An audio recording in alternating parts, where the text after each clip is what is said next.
Bonjour à toutes et à tous et bienvenue dans cette nouvelle vidéo. Ça y est, Marvel vient de nous dévoiler le troisième et dernier trailer du film 4 Fantastiques et bon sang, cela s'annonce incroyable. Marvel a osé adapter la barbe de la chose. Franklin Richards est désormais officiel et va jouer un grand rôle. Galactus est prononcé et arrive dans son gigantesque vaisseau. Nous avons plein de choses à dire. Comme pour les vidéos précédentes que je vous invite à voir et qui vont venir compléter celle-ci, nous allons analyser et théoriser sur les nouvelles révélations apportées par ce final trailer. Vous n'imaginez pas à quel point j'ai hâte. Les 4 Fantastiques, c'est vraiment le film que j'attends depuis des années. Dites-moi en commentaire si vous êtes impatient comme moi ou si du moins vous validez la barbe de Ben Grimm. Et sur ce, je vous propose de commencer sans plus attendre. Allez, on y va. Bien, le trailer s'ouvre de nouveau sur la situation initiale que va nous proposer le film. Alors, je vais éviter de trop me répéter, mais quelques petits rappels ne vont pas faire de mal. Fantastic Four First Steps nous propose la mise en lumière de la famille iconique des comics Marvel, au sein de leur propre univers et dans une ambiance rétro-futuriste à l'image des années 60. Le talk show à l'hommage des 4 Fantastiques permet donc de présenter le groupe pour le grand public. Un groupe légendaire dans l'histoire de Marvel, puisqu'ils sont les tout premiers héros à avoir lancé la saga que vous connaissez tous aujourd'hui. Via le documentaire, nous allons donc pouvoir explorer le passé des Fantastiques et comprendre comment ils en sont arrivés là. Comme dévoilé dans les anciens trailers, nous allons découvrir leur expérience d'astronautes, l'accident spatial qui leur a donné leur pouvoir, et comment ils sont passés de simples citoyens à plus grands héros de tous les temps au sein de leur monde, au point de devenir les protecteurs de ce dernier. Et comment ils ont fait évoluer la Terre via des avancements technologiques, des inventions ou encore des entreprises comme la Future Foundation. Voilà, c'est important de le repréciser, mais nous sommes dans un monde, un univers alternatif dédié aux 4 Fantastiques, différent de l'univers 616 des Avengers. Et comme le précise cette fois-ci le présentateur, contrairement au précédent trailer, les 4 Fantastiques sont bel et bien connus mondialement. Et c'est un détail fort dont on a parlé à maintes reprises, mais cette situation est très importante pour le récit que Marvel souhaite nous proposer, car les Fantastiques n'ont pas marqué seulement les États-Unis de leur empreinte, mais carrément le monde tout entier. Et c'est très impactant quand on sait que pour ce film, la menace qu'ils vont devoir affronter n'est pas un simple vilain comme les autres, mais Galactus, le dévoreur de mondes, justement. Outre la présentation, qui dit situation initiale dit également démonstration des capacités, et donc des pouvoirs. Le trailer nous montre que les 4 Fantastiques sont équipés de bracelets les prévenant de l'arrivée de nouvelles menaces. Bon, déjà cela veut dire que Reed Richards, le cerveau du groupe, a conçu un dispositif énorme capable de surveiller une ville, voire plus encore, ce qui souligne bien encore une fois le rôle de protecteur qu'ils incarnent. Mais surtout, cela permet de déboucher sur un combat au début du film, qui va montrer le travail d'équipe et les pouvoirs de nos héros. Et inutile de chercher bien loin, Marvel a récemment collaboré pour le film dans une pub de pizza, où ils ont dévoilé les 4 Fantastiques en train de combattre Giganto. Alors, rassurez-vous, cela ne semble pas être le visuel final du film, il s'agit simplement d'une pub. En revanche, ce qui est super intéressant et symbolique, c'est que Giganto n'est pas n'importe qui, puisqu'il s'agit du tout premier monstre apparu sur la couverture du tout premier comics des 4 Fantastiques. C'est clairement une référence hommage que Marvel va opérer pour le début du film. Et plus que ça, Giganto est sur papier un monstre déviant, qui a été libéré des profondeurs par Mollman, le tout premier antagoniste que vont affronter les 4 Fantastiques. On en a parlé plusieurs fois, mais le film devrait nous proposer l'émergence de plusieurs vilains pour montrer l'évolution des 4 Fantastiques et les montrer en action. Comme par exemple John Malkovich qui risque à forte chance d'incarner le Red Ghost, et par conséquent, la présence de Giganto devrait confirmer indirectement la présence de Mollman, qui lui aussi est attendu pour apparaître, et qui surtout permet de justifier l'existence de Subterranea, soit le monde souterrain, comme nous le montrait le plan de la ville des 4 Fantastiques présenté à la Comic-Con San Diego. Souterrains qui serviront justement à protéger la population de l'arrivée de Galactus. Mais pour ça, pour exploiter les souterrains, du moins je le suppose, mais il va falloir que les 4 Fantastiques battent Giganto et Mollman du coup. Chose qui sera donc fait et qui sera placée dès le début du film à très forte chance. avant du coup de nous proposer une forme d'ellipse. Et oui, je parle bien d'une ellipse, ou du moins d'une grande plage de temps, car le film 4 Fantastiques va s'étendre sur au moins une bonne année, voire un peu plus. Puisque, comme le dévoilait le dernier trailer, nous allons vivre en même temps que la famille la découverte que Susan Storm, la femme invisible, est enceinte de son premier enfant, Franklin Richards, avant que cette dernière n'arrive quasiment au terme au moment où la surfeuse d'argent arrive sur Terre pour annoncer l'arrivée de Galactus. Et comme le taquinait le premier trailer, je me demande si Suzanne ne va pas accoucher carrément dans l'espace, puisque bon, la naissance de Franklin là-bas rajouterait quand même une certaine symbolique. Vous le savez certainement, mais Franklin n'est pas un enfant comme les autres, et surtout par rapport à Galactus qui est annonciateur de la mort, Franklin quant à lui, la naissance d'un bébé est une contrebalance, il représente la vie. Un symbole qui est à l'image de ses futurs pouvoirs, mais nous allons y revenir. Il faut que nous parlions de Galactus, car Marvel a totalement confirmé une théorie personnelle que je vous avais contée, et franchement je suis trop content que cela se passe ainsi. Comme chaque dimanche, les 4 Fantastiques se réunissent pour dîner ensemble. Johnny taquine encore une fois Ben pour qu'il dise sa fameuse phrase « It's clobbering time », qui est traduit dans les comics par « ça va chauffer » ou « ça va castagner ». En plus de nous montrer leur profonde relation où, comme sur papier, ils n'arrêtent pas tous les deux de se chamailler. Mais l'arrivée de la surfeuse d'argent vient tout chambouler. Dans les comics, l'explosion dans le ciel est causée par une supernova que Norrin Radd va justement exploiter pour voyager plus rapidement et atterrir dans notre système solaire. Néanmoins, il se pourrait qu'ici, l'explosion soit due à l'effondrement d'une planète, dont l'énergie aurait été aspirée par Galactus. C'est du moins une possibilité, par rapport à ce que dévoilait le magazine Empire, qui mentionnait que Reed serait dans le film inquiet de la disparition d'une planète d'un système voisin. Une idée qui permettrait justement de montrer et comprendre la dangerosité de ce dieu de l'espace que vont devoir gérer nos 4 héros. Ce qui est très excitant, c'est que nous avons dans ce trailer plus de détails concernant Galactus et la surfeuse d'argent. Cette dernière possède une voix plus métallique que lors de sa première apparition, et surtout elle prononce ces mots. I herald his beginning, I herald your end, I herald Galactus. Herald peut être traduit ici par « j'annonce », pour dire qu'elle annonce l'arrivée de Galactus. Cependant, c'est ici plus exactement une référence à la nature profonde du surfeur d'argent, car Herald est sa désignation, son rôle par rapport à Galactus. Elle est son héros, soit son annonciateur, son éclaireur, celle qui cherche des planètes pour son maître. Et c'est à ce moment que la théorie qu'on mentionnait dans la dernière vidéo s'est confirmée, puisque les trailers par le passé nous avaient dévoilé que les 4 Fantastiques allaient retourner dans l'espace, et dans l'échelle de temps située juste après l'arrivée de la surfeuse d'argent. Or, pourquoi, outre la symbolique que les 4 Fantastiques sont des astronautes, ces derniers retourneraient-ils dans l'espace ? Puisqu'en plus, on nous a montré que Galactus venait de lui-même sur la Terre. Eh bien, comme on en parlait justement, c'est pour aller sur le vaisseau du Dévoreur de Mondes, qui est enfin confirmé pour apparaître dans le film, Taa 2. Et là, il y a plein de choses à dire et de théories à faire. Accrochez-vous bien.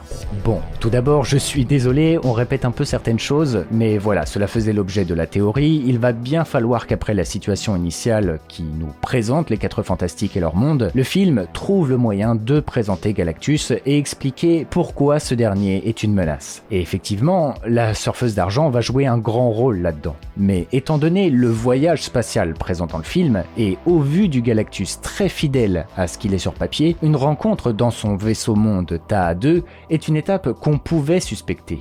Dans l'histoire d'origine, c'est Uatu, l'entité cosmique, désignée comme le Watcher, qui va épauler les 4 Fantastiques, leur montrer et leur expliquer pleinement qui est Galactus, pourquoi il consomme des mondes et ce qui attend la Terre avec l'arrivée de ce dieu dévoreur. Sans Watcher, dans l'épopée cinéma, les 4 Fantastiques semblent donc avoir tracé le trajet retour de la surfeuse, avant de détecter l'arrivée d'un vaisseau inconnu dans le système solaire où ils vont se rendre pour découvrir pleinement ce qui les attend. Bien que le trailer essaye de nous faire croire que les Fantastiques vont prendre la fuite à la vue de Galactus, je pense personnellement que ces derniers vont plutôt avoir une discussion avec la divinité. Il faut que les 4F mesurent la menace qu'ils ont devant eux, et surtout qu'ils comprennent que Galactus est au-delà du bien et du mal. Il est là pour dévorer des mondes marqués par la vie intelligente, pour assurer sa propre survie. Ce qui expliquerait du coup le plan énigmatique de la Terre en train de se détruire du précédent trailer, qui s'apparentait justement à une sorte de vision ou de démonstration. Ou pourquoi pas une potentielle origin story de la surfeuse d'argent, qui d'ailleurs guide les fantastiques vers son maître au sein du vaisseau monde. Mais surtout, comme on le disait, nous faisons face à un Galactus qui est très fidèle à ce qu'il était sur papier. Et c'est très important d'en parler car cela change tout et cela rajoute de la profondeur. L'un des buts du film, c'est clairement de redorer l'image détériorée des 4 Fantastiques qui ont malheureusement vécu des itérations qui n'ont pas marché sur grand écran par le passé. Kevin Feige ne le cache pas, il veut rendre justice à la première famille de Marvel. Et tout ça passe justement aussi par proposer un véritable Galactus aussi mythique qu'il l'était dans les comics. Nous n'allons pas avoir un nuage qui aspire des planètes comme dans le film de 2007. Non, nous avons un Galactus joué par un acteur, Ralph Ineson. Donc un Galactus qui est humanisé, qui aura des dialogues, et notamment un Galactus qui, étant à l'origine un humain et un génie scientifique d'une civilisation perdue, manipule la technologie.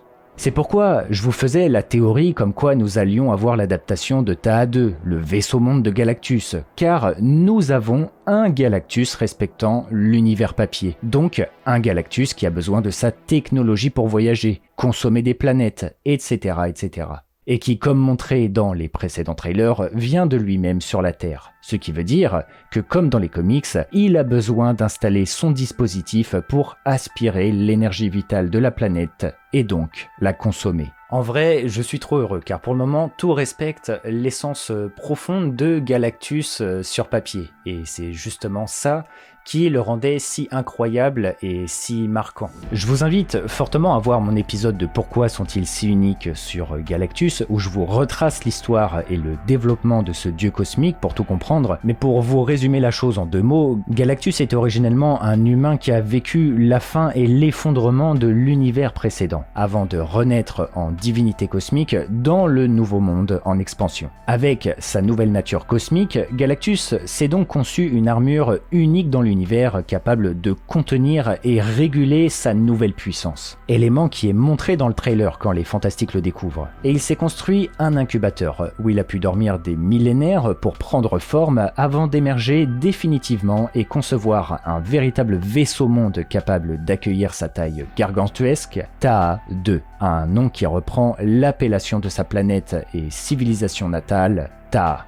Avec la forme cylindrique et imparfaite du vaisseau présenté dans le trailer, qui est à des années-lumière de la forme véritable du vaisseau des comics, je me demande si Marvel n'a pas retranscrit l'idée d'incubateur, où sommeillait Galactus avant que ce dernier le transforme par la suite lui-même pour s'en servir de maison. Et pour rejoindre ce que je disais par rapport au dispositif que Galactus doit installer pour consommer l'énergie de la planète, nous avons justement un plan de pari nous montrant une drôle de technologie éparpillée dans plusieurs endroits en train de tirer un faisceau. À la base, quand j'ai vu le trailer, je me suis dit que c'était un dispositif de défense pour contrer Galactus. Mais en y réfléchissant, il se pourrait bien que ce soit des instruments du dieu dévoreur lui-même, lui permettant de concentrer l'énergie vitale de la planète pour la consommer, avant qu'il n'active la machine centrale au centre de New York, avec des fantastiques qui, comme sur papier, tentent par tous les moyens de le retarder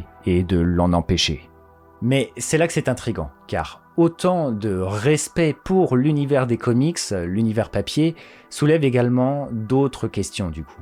Plusieurs rumeurs suggèrent que Galactus serait en partie en quête de retrouver Franklin Richards pour assouvir un but précis. Effectivement, si Marvel adapte ici Taha 2 et nous propose un Galactus tourné vers la technologie, cela sous-entend que la civilisation de Taha a donc bel et bien existé. Et justement, le Dévoreur, en parallèle, pourrait vouloir exploiter le jeune Richards pour restaurer ce monde perdu qu'il affectionnait. Une idée qui concorde avec le plan visuel montré exclusivement à la Comic-Con de l'année dernière, où Galactus regarde à la fenêtre pour certainement voir le jeune bambin. Bon, en vrai, il est très difficile de répondre à cette question. Cependant, Franklin Richards aura bel et bien un rôle à jouer dans ce film, et comme le teasait Vanessa Kirby, l'actrice de Suzanne, il n'y a pas que les adultes qui ont des super pouvoirs. Franklin fait partie des êtres les plus puissants du monde de Marvel. C'est un mutant, donc sa présence permet déjà de préparer l'arrivée massive des X-Men pour le futur de la saga. Mais surtout, ce n'est pas un hasard si ce dernier va naître dans un film qui met à l'honneur Galactus, le dévoreur de mondes. Comme je vous l'ai dit, j'y vois avant tout une symbolique forte, dans le sens où le jeune Franklin représente la vie, tandis que Galactus représente la mort. Et le petit bébé va également représenter physiquement ce que la famille des Fantastiques doit protéger à tout prix. Néanmoins, désigné comme un créateur de monde, Franklin, dès son plus jeune âge, est capable de manipuler l'existence et permettre la prolifération de la vie. C'est un être qui est justement intimement relié à Galactus de par leur opposition et donc leur complémentarité. Et là où Franklin joue un rôle important pour moi, c'est que techniquement, les 4 Fantastiques n'ont aucune porte de sortie pour déjouer le plan de Galactus. Après, des possibilités existent, la surfeuse d'argent devrait bel et bien se retourner contre son maître, comme dans l'histoire des comics par exemple, mais cela ne devrait pas être suffisant. Techniquement, si Marvel introduit TA2, les Fantastiques pourraient, comme sur papier, faire la découverte de l'Ultimate Nullifier dans le vaisseau de Galactus, une arme de destruction massive qui va dissuader le dieu cosmique, mais bon, je suis pas sûr que Marvel aille véritablement dans ce sens. En réalité, les 4 Fantastiques n'ont pas grand-chose pour contrer cette menace. La seule différence avec l'histoire d'origine que Marvel va adapter, soit la trilogie Fantastic Four du numéro 48 au numéro 50, c'est le fait que Franklin est né.